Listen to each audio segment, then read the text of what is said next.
Shalom, selamat pagi. Semoga selalu sehat dan bahagia bagi kita semua.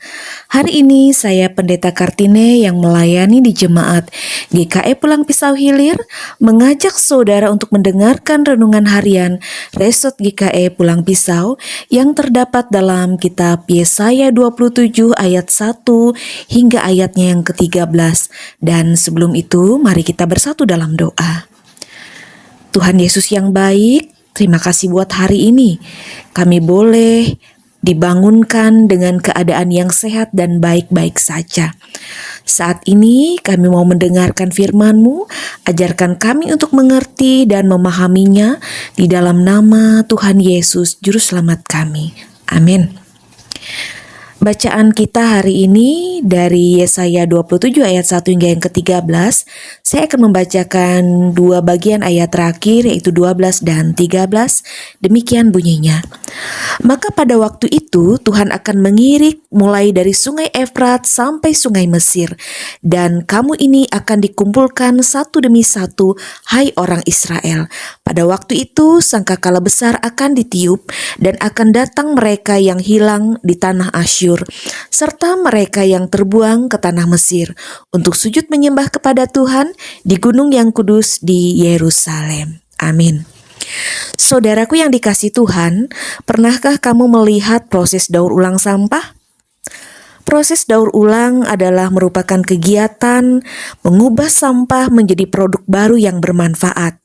Proses daur ulang sampah melewati beberapa tahapan, diantaranya seperti pengumpulan dan juga peleburan sehingga menjadi produk yang baru dan bermanfaat.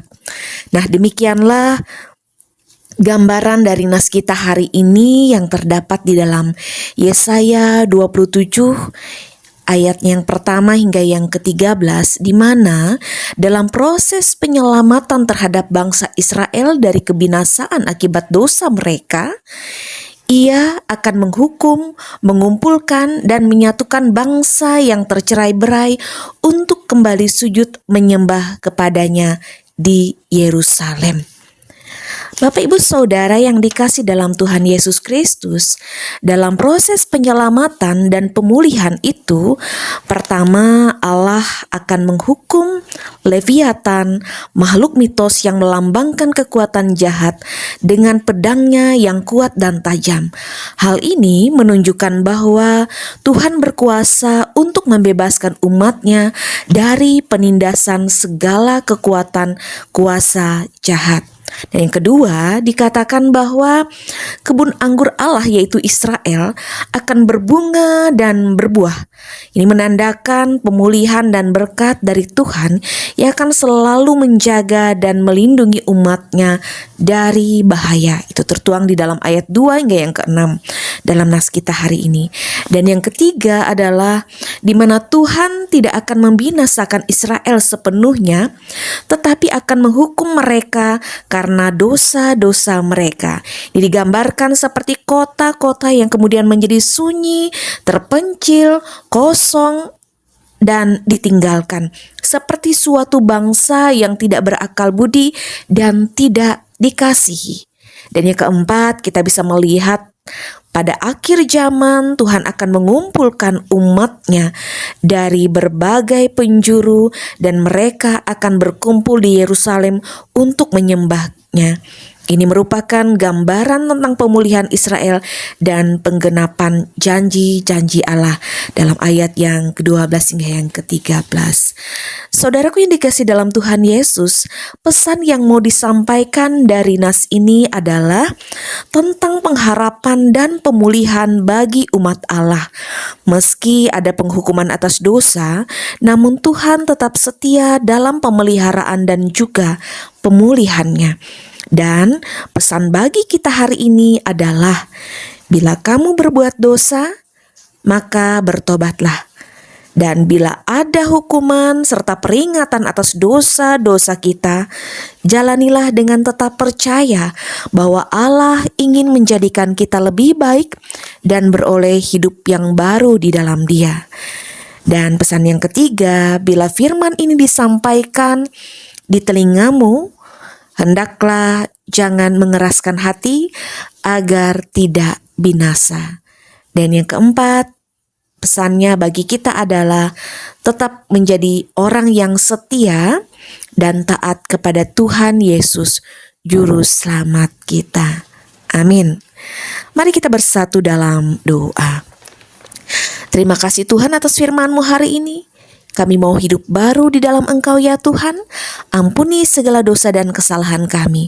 Ajarkan kami untuk selalu setia dan taat kepada perintah-Mu.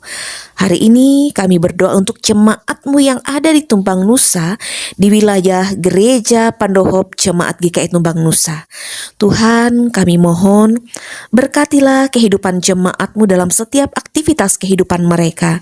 Tugas kerja yang mereka lakukan dapat menghasilkan rezeki yang cukup untuk kehidupan mereka saat ini.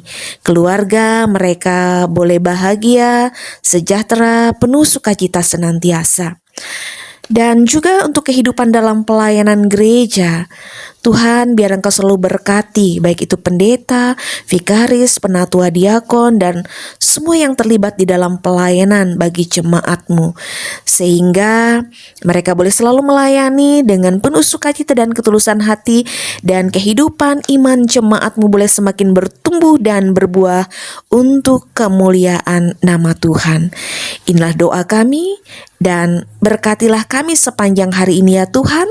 Terima kasih ya Bapa, di dalam nama Tuhan Yesus, Juru Selamat kami yang sudah mengajarkan kami doa Bapa kami. Bapa kami yang di sorga, dikuduskanlah namamu, datanglah kerajaan-Mu, jadilah kehendak-Mu di bumi seperti di sorga. Berikanlah kami pada hari ini makanan kami yang secukupnya, dan ampunilah kami akan kesalahan kami, seperti kami juga mengampuni orang yang bersalah kepada kami. Janganlah membawa kami ke dalam pencobaan, tapi lepaskanlah kami daripada yang jahat, karena Engkaulah yang mempunyai kerajaan dan kuasa dan kemuliaan sampai selama-lamanya. Amin.